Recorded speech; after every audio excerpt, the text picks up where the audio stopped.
This is Pet Life Radio. Let's talk pets.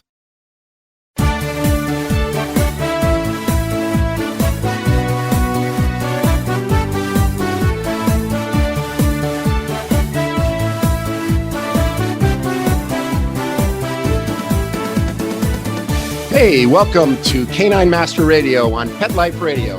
And I'm your host, Chris Onthank. And today I'm joined by Melissa Shapiro. She's a veterinarian, where we are going to dive into the amazing journey that her and her family have taken with their dog rescue, Piglet. Piglet is deaf and blind. He was born that way. He and the Shapiro family are raising awareness, and they're raising money for pet rescue and also for special needs adoption, which is really cool. They're also teaching children, parents, communities, and lots of other people about acceptance and inclusion and kindness, and putting lots of smiles on the faces of many people. And they're just making this world a better place. Let's face it.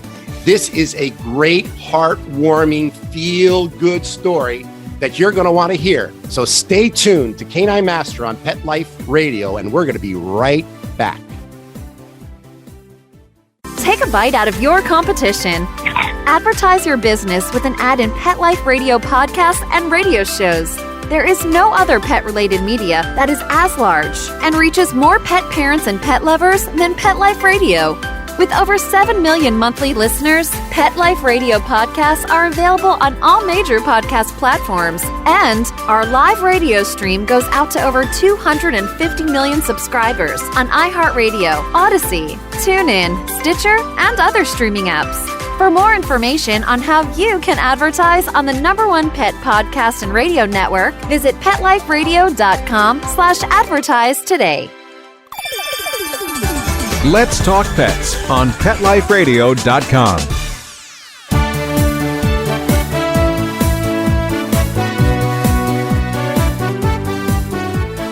Welcome back. Today, I have the pleasure of having Melissa Shapiro on the show. Melissa is a veterinarian that I've known for a long time, it seems. We're in the same community here in Fairfield County in Connecticut. And as a person who's so inspirational in things that she's doing with pets and specifically dogs and people with disabilities. Melissa, nice to have you on the show today. Thank you for having me. Yeah, so I'm so glad I finally was able to get you on. I know you've been so busy with all the things you're doing with Piglet. It seems that you have a full agenda with this wonderful little puppy. Well, not a puppy anymore, I guess. No, he is 5 years old and he turned 5 in January. And we've had him today, happens to be his gotcha day, 5 years. March 4th, 2017 is when he arrived. Wow. Yeah.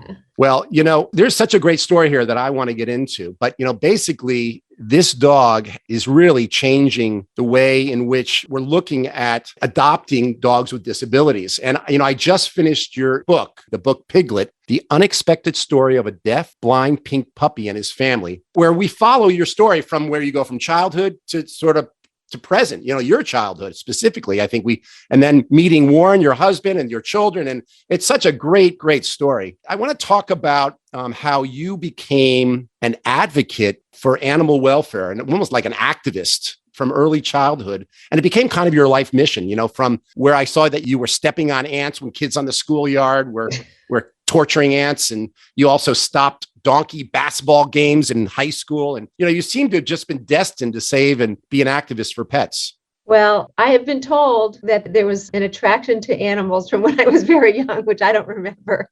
But I do remember certainly always having an affinity for taking care of animals. And I think that one of the things that, at least for me, I somehow find individuals and really delve into their individual situation. And I think I did that even from a young age. So in my vet practice, I take a lot of care to take care of each person and each animal as if they were my own, and my own dogs and my birds, each one of them gets a very special place and attention, in their lives in my day. But I think as far as the special needs disabled part of this goes, maybe coincidentally, or maybe it was going to happen anyway, but my first dog became blind by the time she was middle-aged. So I lived with a blind dog.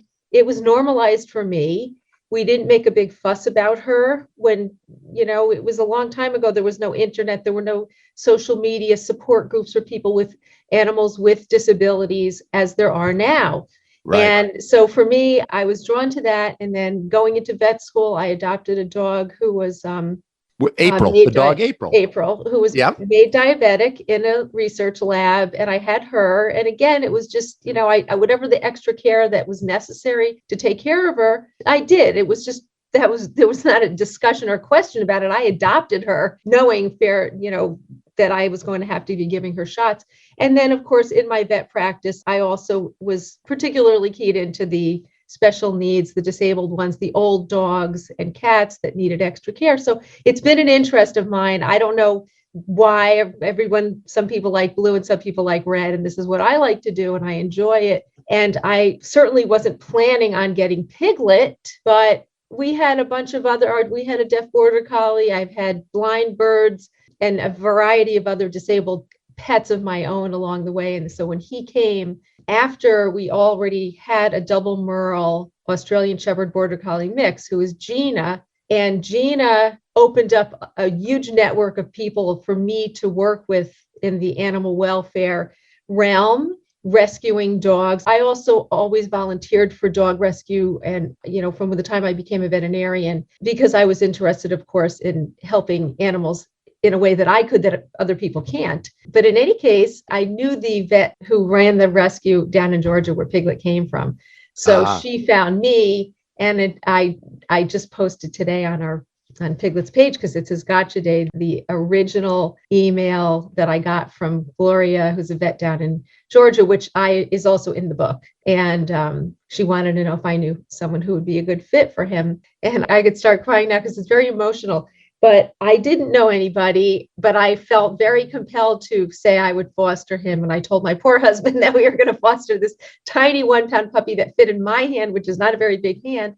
And in fact, he came up here a few days later, and we didn't want him. I heard the whole story. It's just amazing. Ultimately, putting all that effort into caring for him when he was a tiny little baby, he had to stay, and again, opened up doors and just opportunity to be helpful and network and advocate and educate for animals with disabilities and special needs. Through Piglet, I have people literally all around the world who are adopting animals that are deaf and blind or both, one leg, paralyzed, because they see Piglet and they also see the network of people that we have that have animals like that are similar to us, advocating for them and showing people that it's a good thing to have them and we don't want to euthanize them.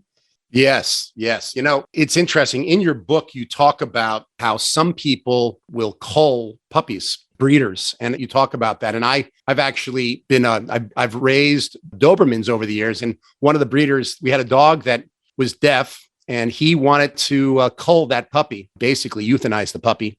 My oldest son locked him out of the house, threw him out of the house and locked the door. Said, "You're not doing that to our dog." Yeah. But anyhow, terrible thing. You have how many dogs in your house now? 8? No. There's only 7. There's 7. So you just adopted a new dog, a street dog, right?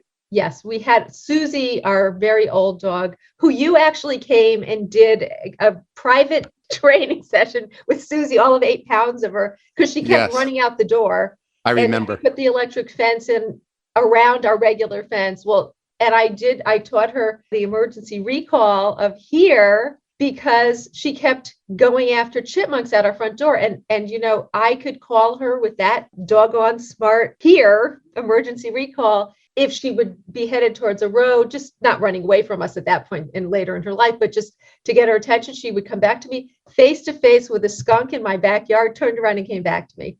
Anyway, she died in April, which of course we were very upset about. And that's almost a year already. And we're still pretty upset about it. But we had already 6 other dogs, so we weren't planning to get another dog. She came into our house and loved other dogs. We had 2 at the time. And when they died, she was just depressed as a dog could be. So we started adding dogs and she welcomed each one. So I say gentle kindness. She brought each one into her group. And so then we had 6 dogs over a few years. As our kids left for college, we replaced them with dogs. Yes. Yeah. And, so then we had 6 dogs, and then Piglet came, and of course they were you all have the very 7th. kind to Yeah. Piglet. It's so funny. Your husband, Warren, is a big part of day-to-day taking care of the animals, right? No, finding them to keep. I take care Is that of them. what it is?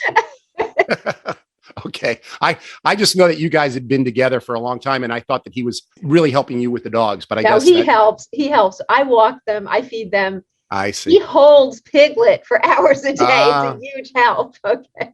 Gosh, it must be like a full-time job with the 7. And then you have a bunch of birds as well. Well, I did. Yeah, the bird population has also diminished to 1. Well, but yeah. I did have a bunch of rescued house sparrows with a shed, a house outside for them to live in for a couple of them. But so the sparrows, I lost the last 2 in October and November. They were 11 and a half and 13 and a half. Wow, that's amazing. And then I have 1 parakeet left. But Warren he is responsible for this 7th dog now that just came in, the street dog from California, who we love. In your book, you talk about, which I think is really interesting, why your journey to become a vet and how you take this sort of approach to medicine, where you specialize in like senior dog care and you treat both the physical and the emotional lives of dogs and also the people that own them. I think it's a really interesting subject. I would love to dive into that a little bit with you in a moment, if you wouldn't mind, because I think it's really interesting to see how someone becomes a vet. My youngest son wants to become a vet. And I think that it's a really interesting story how you did that. So Melissa and I are going to dive into her journey to become a vet and how she takes this holistic approach to medicine, where she specializes in senior dog care, treating both the physical and emotional lives of dogs and people that own them. We'll be right back after a few words from our sponsors. Molly, here's your dinner. Zeus, that's not your food. Don't let that happen to your precious cat. Elevate your cat's eating experience with the Cat Tree Tray. The Cat Tree Tray keeps your cat's food off the floor and conveniently located on the cat tree. It's the perfect way to eat. It's a beautiful wrought iron tray that easily attaches to your cat tree and keeps dogs and other critters out of your cat's dish. A must for multi-pet households. There's a 6-inch tray for large bowls and a 4-inch tray for smaller bowls. Purchase your Cat Tree Tray today. Go right now to cattreetray.com. That's cattreetray.com. cattreetray.com. Let's talk pets. Let's talk pets On Pet Life Radio. Pet Life Radio. PetLifeRadio.com.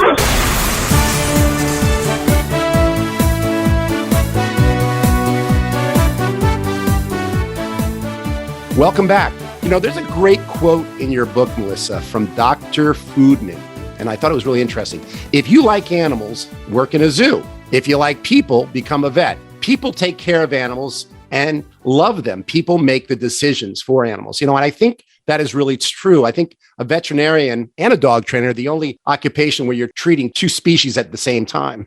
You must feel a real connection with both people and dogs, I assume.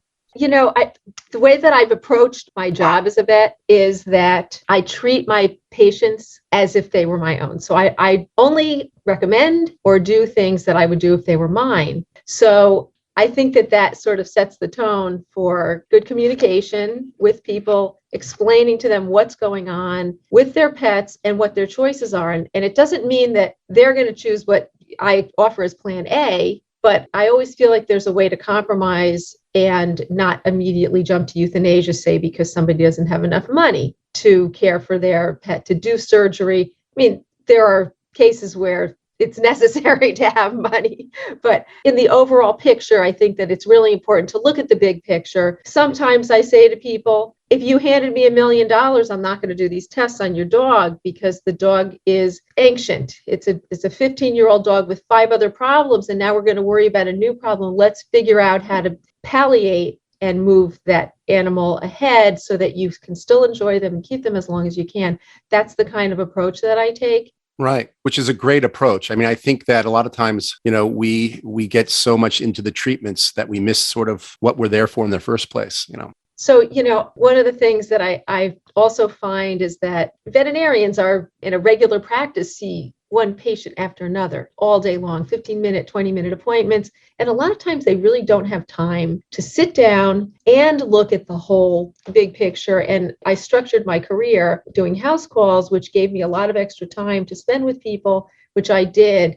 And I think I did hone my skills to some extent because I had the opportunity to do that. So sometimes I talk to people that aren't my regular clients and patients, and they're having trouble deciding what to do or if they're going to the right vet or whatever it is. And I say to them, let's just sit down and go over the whole thing. And I find that sitting down with them and sort of interpreting and giving them different points of view, different approach to the problem is really helpful to them. And it moves them to different places where they didn't realize there were other opportunities or options to treat or manage their families. You treat a lot of older dogs, right? I mean, I think that's a big part of your practice as far as I know, right?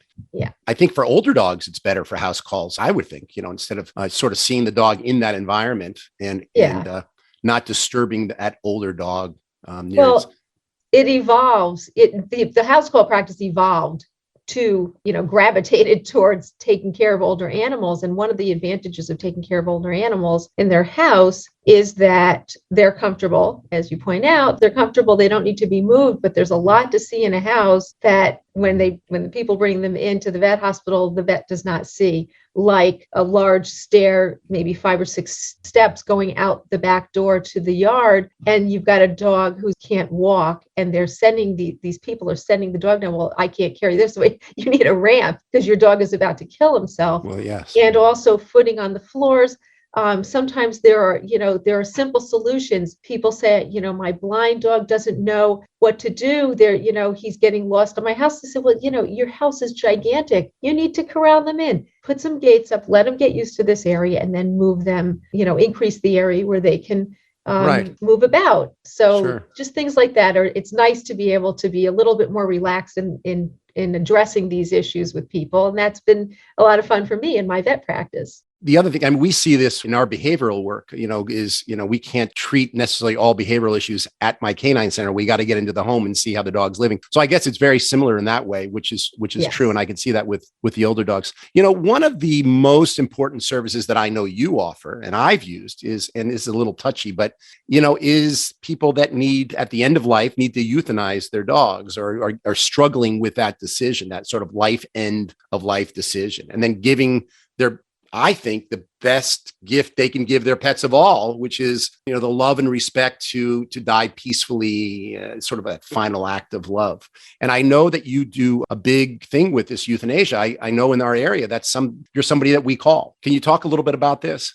Yes, I actually also evolving a house call practice, things kind of moved to end of life care as well as taking care of senior pets. And one of the things that I've offered is, first of all, in-home euthanasia, which is what you're talking about. People want vets to come to their home. They don't want to take their animals out, although there are a few that do not want it at their house. They don't want to have that last memory in their house. So I will meet people at the vet hospital and set things up in a comfortable way on the floor with blankets and that sort of thing. But in the home, I will go and first of all, I offer quality of life consults so that when people aren't sure, they have a vet, they're talking to their vet, but they're not going to do a house call. I will go and see their dog or cat and say, things seem to be stable here. Keep in touch with me now as things change. I've seen your pet. You let me know and we can come to where the end is going to be. And then I go and euthanize the animal. So that is a nice sort of gradual direction to go,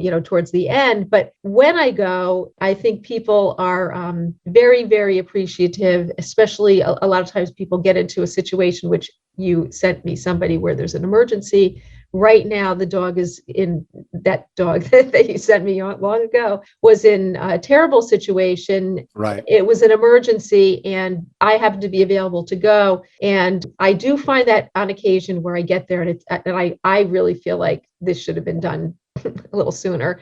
But most of the time when we're in touch, getting towards the end, we time it so that it works well, and we can't predict ever exactly what's going to happen to an animal at the end. But if we know there's a chronic disease going on and the animals are getting sicker, and we try to time it so that we let them go before they get into the final phase of death, which is painful for them and for the people to have to watch. And it's a very kind way to put animals, move them to in a peaceful way with anesthesia first, and then one injection, and they go to sleep, and they're comfortable in their own home with their people around them.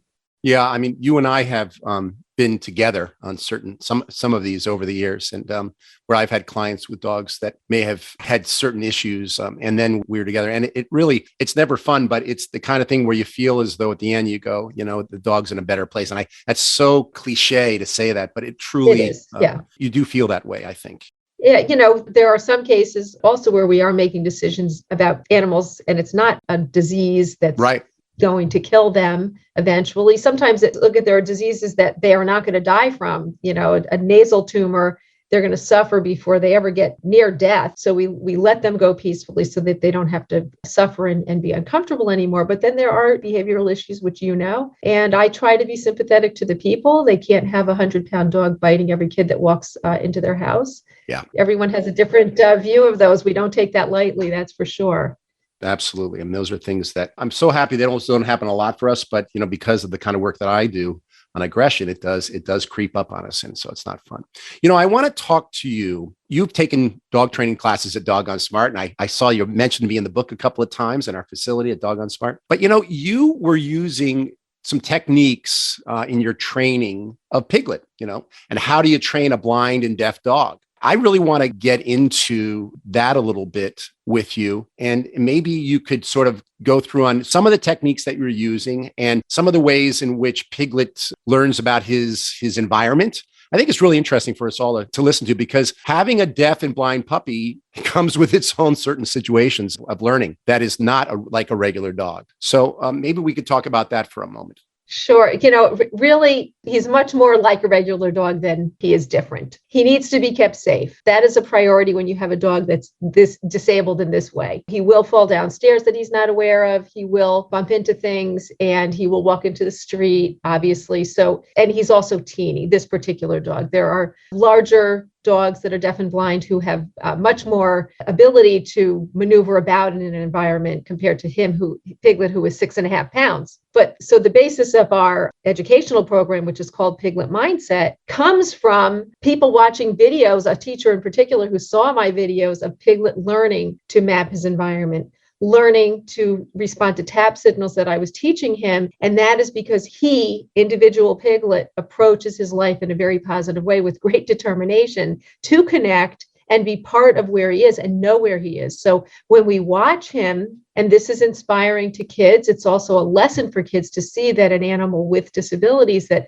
whether they're learning disabilities or other disabilities that kids might have, they can also be positive as they approach their own challenges. So that's the basis of our Piglet Mindset. And then going back to how we communicate with him and how he does it, he was trained, I call it taught, with clicker training. I just didn't click because he can't hear, and I couldn't use any hand signals because he can't see them. So I have a dog who can't see and hear, and the only way to really communicate with him is by touching him, direct contact with him. So when Piglet needed to learn to sit, which he learned, I think, in the first day or two that he was here. And I knew I was going to do that because I have a lot of friends with deaf blind dogs, and I saw what they had done with theirs. So I knew that it was going to be pretty basic. I was a little bit scared. I have to admit that, was this going to be easy or not? And was he going to be a dog that was going to be able to maneuver about? I had no idea. It was teeny. He was fit in my hand.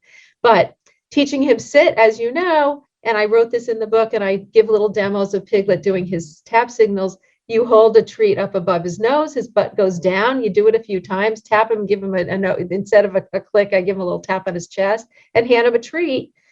So he's doing the trick. He's getting the treats. I add the click or the tap.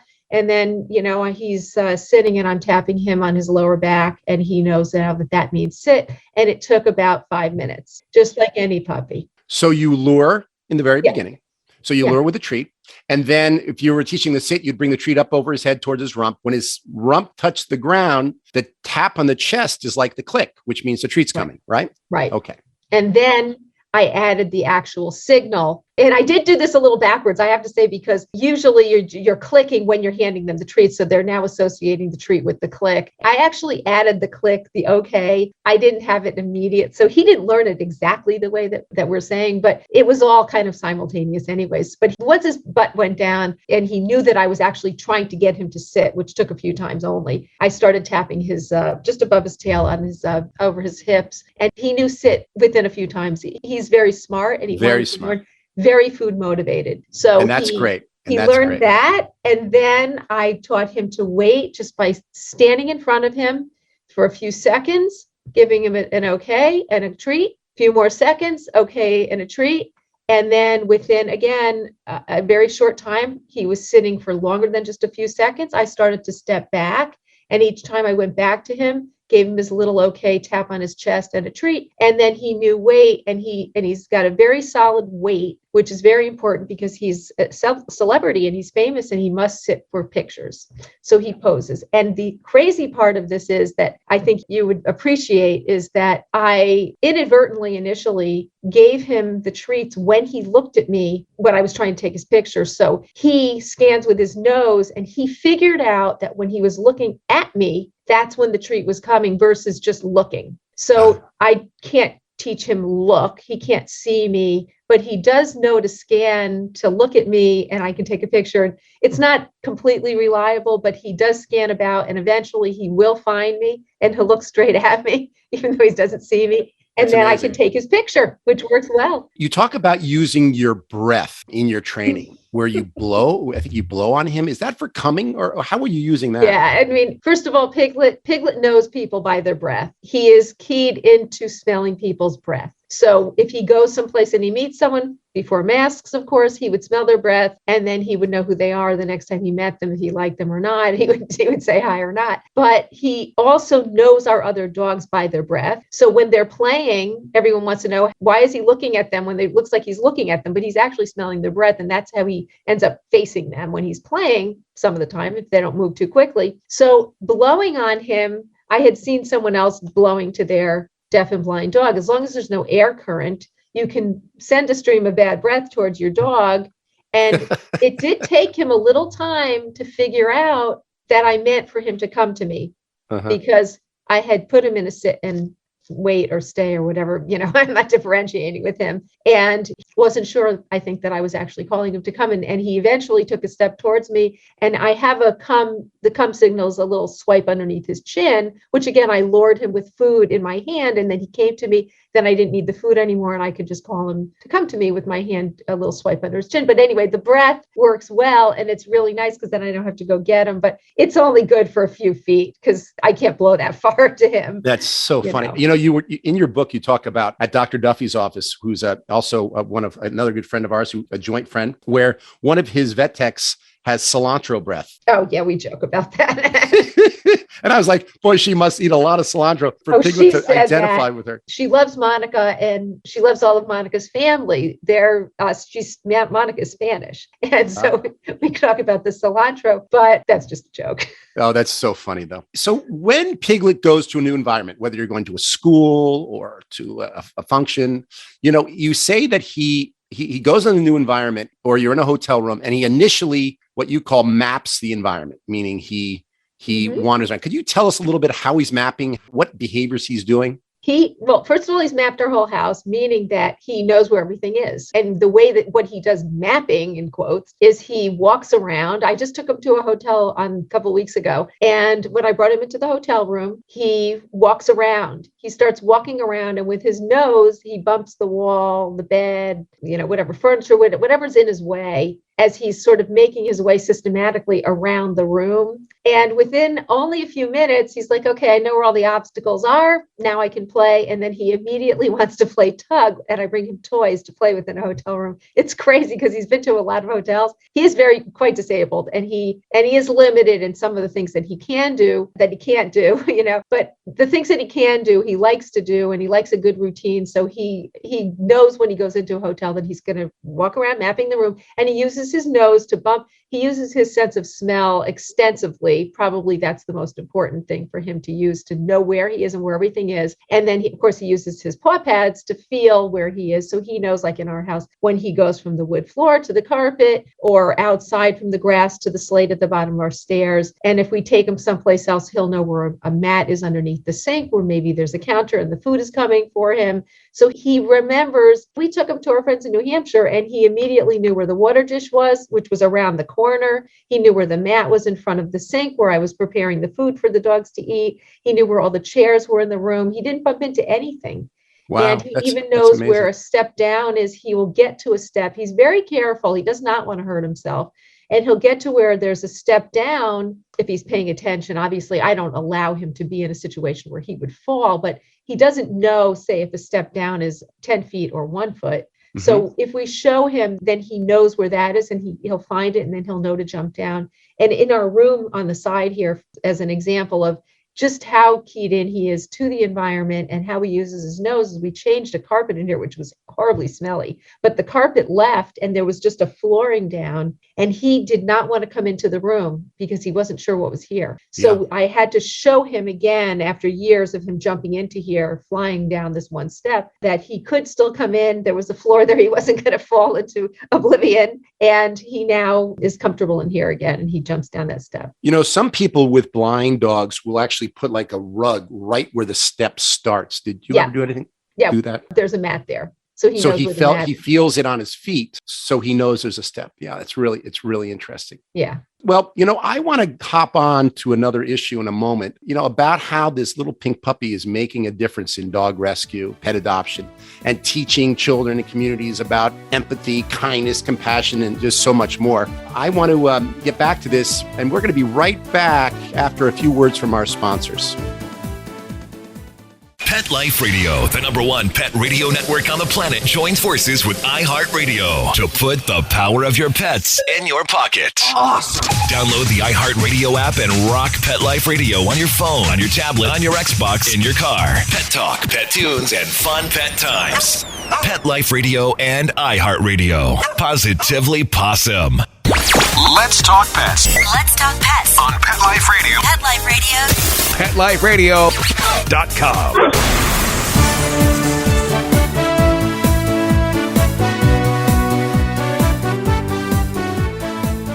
Welcome back. So let's talk about this pink, adorable puppy. You know, a few years back, Melissa, you fostered, he's a Dachshund Chihuahua double dapple mix, which I guess he came from a terrible hoarding situation. Is that right? And so you got him, and initially you didn't want to keep him. You were just fostering, which is a huge amount of work and trying to find the right home. But after a while, you couldn't find the right home, and you figured out that your home was the right home.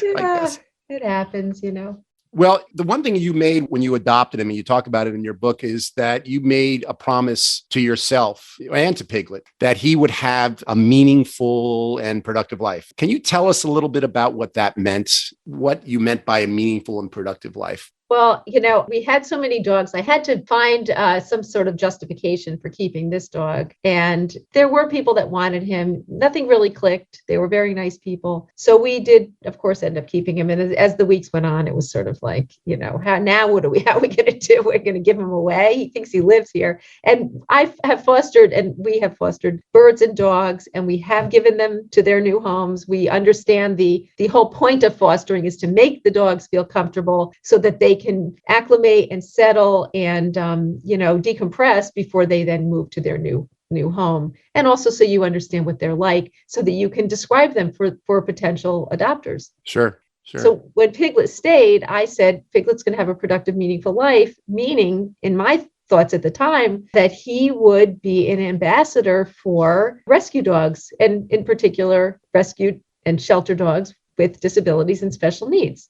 Yeah, it's awesome. I thought this was my idea because his Facebook page was growing. It already had thousands on it, even when he wasn't ours. My first piece of merchandise was this phone case wallet, which is still on my phone. I don't have any left to sell because I sold hundreds of them. That's awesome. To people all around the world. And I raised, $1,200. They sold for $4 and $1 shipping. So you can imagine how many I sold. And I sent the money to Piglet's rescue. because I felt that they should be rewarded for sending him to us. Sure. And then we moved into magnets and T-shirts and other merchandise items, stickers and other items. And I was planning to send money to dog rescues. And I do have a group of dog rescue groups that I do send money to. Regularly, I raised, I don't know if you can see my T-shirt, but this is a Piglet book shirt. But I have, I don't know, there's probably a good 13 or 14 designs of Piglet. Wow. Piglet shirts that we sell through Bonfire platform, which is a very nice platform because they drop ship. We just create the campaign with a design, people order, and then they send the shirts after the 2 or 3 weeks that the campaign goes, and then they send me the profits. So the profits, before we had our nonprofit organization, which is called Piglet International Inc., I was just sending all the money that they sent me checks, and I just sent it straight out to the different dog rescues. And over the years, I probably at this point have sent a good $80,000. I raised over $100,000 selling T-shirts alone, Wow. not including all this other stuff. So I was planning to do that. That's what that meant to me. And of course, using social media to advocate for the animals and educating veterinarians, because veterinarians, if you took a poll of veterinarians and showed them this dog when he was tiny and deaf and blind, I think, unfortunately, there's a good percentage of them that would have obliged and put him to sleep with, if it was a breeder, culling dogs. Yeah. So, but then a teacher saw Piglet's videos and, as I said, wanted to show. A third grade teacher from Plainville, right? Massachusetts. Right. Yeah. Third grade teacher, Tricia Forgeau, wanted to show his videos to her students as part of her growth mindset lessons, to show them how he faced his challenges and how they could face their own challenges in a similar way. So she called it Piglet Mindset. I didn't even know what growth mindset was, but I made her PowerPoint presentations for the first year, showing Piglet doing different things. And the first one, which I just looked at yesterday, because I just updated everything yesterday, because Piglet Mindset is now a registered trademark for our educational program and also are advocating for rescues and special needs and disabled dogs and other pets. Anyway, the story of Piglet, the deafblind pink puppy, was the first one. And it's a very nice story of how he came to be and how he came to live with us and how he was welcomed into our home and how he originally learned to use what he has. And he doesn't know he's deaf and blind, of course, but to make his way despite his limitations. So I had those, and then I've added to the program, adding Piglet's inclusion pack, a Piglet's activity collection, and also I just yesterday added Piglet Gets a New Sister to the group of PowerPoints that are available for teachers to take off of the website for free, that you can download them and use them as part of SEL, social emotional learning lessons, growth mindset lessons, and inclusion curriculum. It's a supplement. It's versatile. It goes into whatever you want to use it for as a teacher or a scout leader or camp director. It's awesome. Whoever, and people use it. It's used all around the country and in other countries as well outside the US. Let me just be clear on this. So Piglet Mindset sort of like embraces like the differences, people with disabilities. Don't let a disability stand in your way, face your challenges, your basic ability to develop through hard work. You can accomplish empathy, optimism, and flexibility and resilience, all these kinds of things. Right. That we teach our children, which I think are just so important. One of the things that this stood out to me is that I have a deaf child. My youngest son is totally deaf. He has cochlear implants. And, it's interesting. He and I were talking about Piglet just the other day because he saw me reading the book and he said, "Dad, tell me about it." So he started looking at Piglet and he goes, "Wow, that's pretty amazing what this dog can do." And I said to him, "Sawyer," now he has cochlear implants, so he can hear mechanically. But, it's interesting. I also told Sawyer that how much Piglet uses his nose. And my son, anytime he picks something up, the first thing he does is he smells it. And so his nose is really so incredibly powerful. But, it is really such an important thing. He's encountered bullying in school and people, what are those wires on your head? Kids, just some horrible things that have happened over the years. And he's had to persevere through this. And I say to him very often, I say, why blend in when you can stand out? you're a unique kid, you have your other senses, he can read lips and he has superpowers.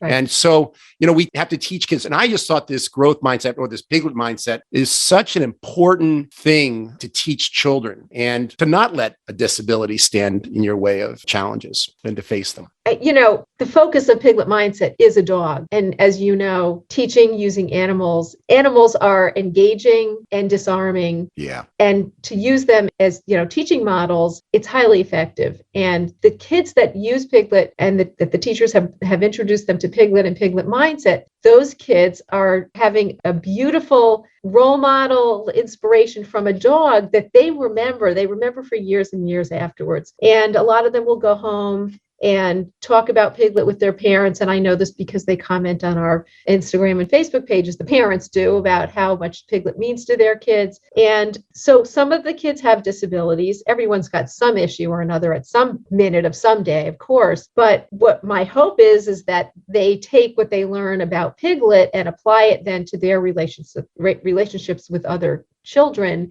their peers, and as well as family and friends and strangers they meet on the street who might be disabled or having some need for some support, compassion, and empathy. So we have all of these lessons for kids to learn, and learning from a dog, I think, is extra meaningful. It's awesome. So that is what I think is so nice and unique about Piglet and his program. And it transcends, even though Piglet Mindset is a program that was developed for children in elementary school, older kids also benefit. The program itself is versatile. Adults can watch all the materials. There's nothing babyish about it at all. Yeah. And on our pages, we have people from all around the world that send us messages. I get emails from people every single day, literally, and comments and private messages to me telling me how much they look forward to seeing Piglet videos in the morning, how it helps them to get out of bed because they have a disability of some sort, an illness. It's awesome. They're having trouble with depression,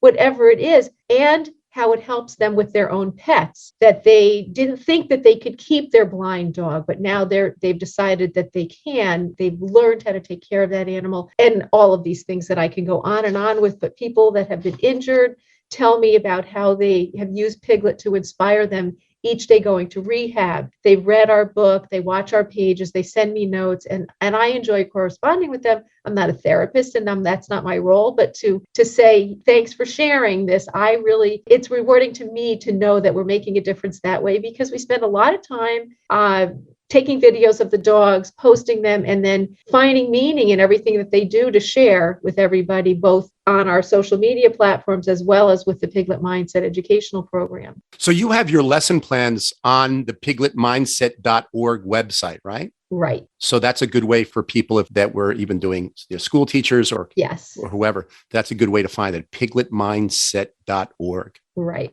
I just think it's such amazing what that little guy, if you ever thought that adopting this dog would do such good, it's amazing. And then I looked on Instagram, and I think it was after you were launched like on Dodo that it just exploded, right? All your followers just, and this little guy, it was warming the hearts of so many people. Yeah. I had to figure out how to get a Dodo video, which took me a little time because I was sending my inquiry and videos to the wrong place. So once I did find the right place, of course, he's a prime candidate for a Dodo video, his rescue and his rise to being an inspirational ambassador for people and animals and the whole message of Piglet Mindset. So we actually have had 3 Dodo videos, and those Dodo videos then attract a lot of media attention. And that's been very nice, because the more people that know about Piglet, of course, the more good we do. And eventually, we have our books. We were in People magazine a number of times.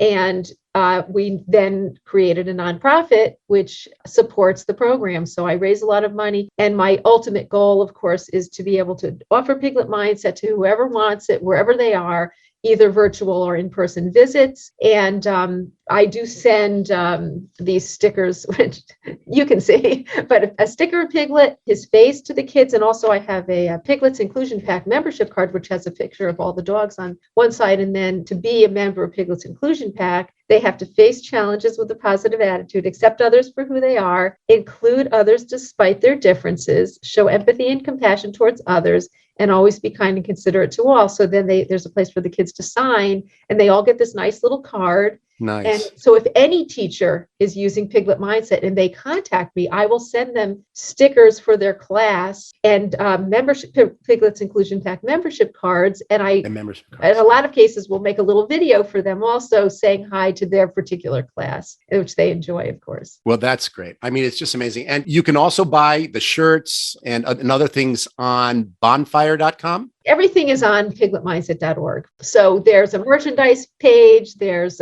Piglet, the unexpected story of a deafblind pink puppy and his family was published in August of 2021. So it is available wherever books are sold, but there are signed copies available that people can order. And all those details are on our website. But in addition, before we stop, I must put a little plug in for my kids' book. The book is called Piglet Comes Home: How a Deaf-Blind Pink Puppy Found His Family. And the illustrations are really killer. They're so cute. It's a little fictionalized story about Piglet helping to save all the other dogs, little story. And it's listed for ages 4 to 8, but truthfully, anyone who knows Piglet should buy the book and read it to somebody, either themselves or a child, a niece or nephew, a grandchild, or donate it to a library or their kid's classroom, wherever, because it is a supplement to our Piglet Mindset. And it's a really nice little book that I'm really hoping will be welcomed by people in all areas, because I love it. I can't wait to see how people respond when they see it. So that is available for pre-order. And all the information, again, is on our website, pigletmindset.org. Well, Melissa, I think it is amazing what you're doing. And it's so inspirational to me. And I'm sure to my listeners out there, I want to thank you for coming on the show today to share a little bit of your really inspiring story about Piglet. I really enjoyed having you on the show. Thank you very much. It was a pleasure to talk to you. Of course, I could talk about Piglet for the next 4 hours. So. Yeah. Well, I think it's such a great story. And so make sure you guys check out the book, check out the new children's book. Go to, what is it? Give me the websites again. Pigletmindset.org. Okay. And then our Facebook page is Piglet the Deaf-Blind Pink Puppy. And Instagram is at Pink Piglet Puppy. And TikTok is at Pink Piglet Puppy. So we're there for you wherever you're looking. And for those of you who are listening, you can also we'll put it up on our Instagram page as well at caninemaster.com. So we can do that. Well, thank you very much, Melissa. And I hope to see you again soon. Thanks so much. All right. Well, that's it for today. And I hope you found our show to be interesting. I'd love to know your comments and have you join our conversation. You can always email me at chris@caninemaster.com. Be sure to visit our website, caninemaster.com. That's CANINE master.com. Click on Ask the Canine Master and leave your questions for me, and I'll do my best to get back to you. I may even call you to be on the show. Send me your videos and your photos so I can see what's going on with your dog and help fix your problem. Bye for now, and see you next time on Canine Master on Pet Life Radio, where I will help you master the relationship with your dog. Bye for now. Let's Talk Pets, every week on demand, only on PetLifeRadio.com.